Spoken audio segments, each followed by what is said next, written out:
大家好，我係新裝修嘅阿區。今次咧安麗苑終於收樓啦，咁呢個兩房單位嚟嘅，咁啊收樓驗樓之後即將會裝修啦。首先我睇下個大門先，今次安麗苑咧大門咧係肉色嘅，咁啊大家中唔中意咧？見仁見智。咁去到後邊呢個位置咧就傳統放雪櫃嘅位置，提一提大家，今次呢個位比較窄，闊度由呢個門線去到呢個角落頭616mm，所以咧大家買雪櫃嘅時候咧都要見到個 size 就一就啦。同埋當呢一個位置放雪櫃咧，記得呢個掣位要改走佢啦，因為咧放咗雪櫃之後咧，基本上係攝唔到隻手埋去開關裏邊嘅燈掣啦，同埋抽氣線嘅，咁就呢個位大家要留意啦。咁同埋個電錶箱咧，而家微鋪地磚嘅情況下係1850，咁鋪埋地磚咧應該1.8米嘅高嘅雪櫃咧應該放唔到啦，所以大家就可以考慮下，如果要買個高身雪櫃咧，電錶箱可以稍為改高少少。咁廚房今次個牆身磚係啡色啦，咁地下咧就係灰色嘅。咁有啲話我用裝，即係我廚房唔裝修嘅朋友咧，就可以考慮下櫥櫃中腰嘅位置啦，加啲護牆板啦，或者不鏽鋼板啦，去修飾一下啦。如果唔中意嘅顏色嘅話，咁我哋都試過嘅，裏邊嘅牆身磚、地磚一件空鼓都冇。嗱，呢個真係非常之好嘅。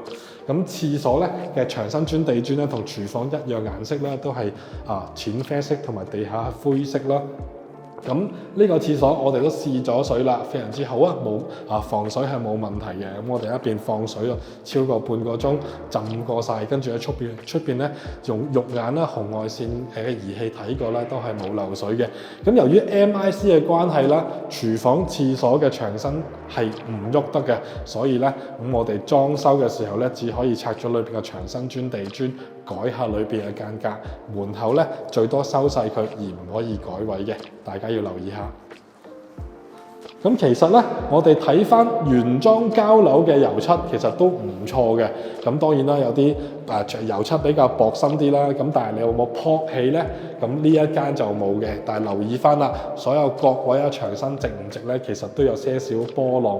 咁經過裝修之後，可唔可以補救到咧？咁其實呢個先天結構問題，我哋只能夠咧去追翻順佢，等佢順眼啲嘅啫。所以大家都可以知道下。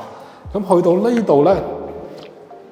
安麗苑嘅窗門咧，今次有啲特別嘅，咁我哋都睇過啦，螺絲齊嘅，咁窗框啊、玻璃有啲花痕咧，呢個都好正常，我哋居屋常見嘅問題。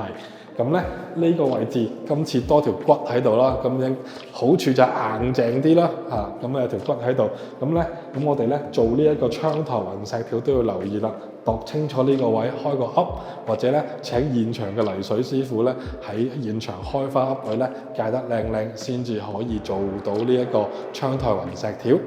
咁呢一間房都係嘅，有呢一個窗啦，有呢一個骨，有條骨喺度嘅，咁大家留意下啦，係啦，同埋咧驗樓收樓嘅時候，我哋要睇佢啲螺絲齊唔齊，膠邊係咪全部都喺度？閂門有時即係閂窗順唔順暢啦，閂咗窗之後搖下佢有冇虛位啦。之餘咧，大家咧都留意下呢啲位置有個膠質喺度嘅，係灰色膠質。咁好多時咧，佢哋都會漏咗一兩粒，咁就留意啦，可以通知房署幫你補翻佢。因為咧冇咗個膠質保護咧，其實喺呢啲位會界手嘅。咁好特別喎，全屋嘅窗咧條骨喺度，正呢個窗係冇骨嘅。佢係做漏咗啊，定係呢個位置唔需要咧？咁我就唔知道啦。我哋之前有提過嘅，地下因為交樓嗰陣時咧，想個地下咧做得平滑啲，咁房署咧就鋪咗一陣離子灰喺度。咁我哋同泥水師傅研究過啦，係咪真係要鏟晒佢先至鋪地磚先穩陣咧？咁原來唔係嘅。如果你做硬底嘅話咧，喺個底層落疏少少牛奶水，呢個問題就可以解決啦。如果係乾濕沙嘅朋友咧，都建議鏟走佢先至鋪地磚啦。咁呢個地磚咧就冇咁容易有空鼓嘅狀況。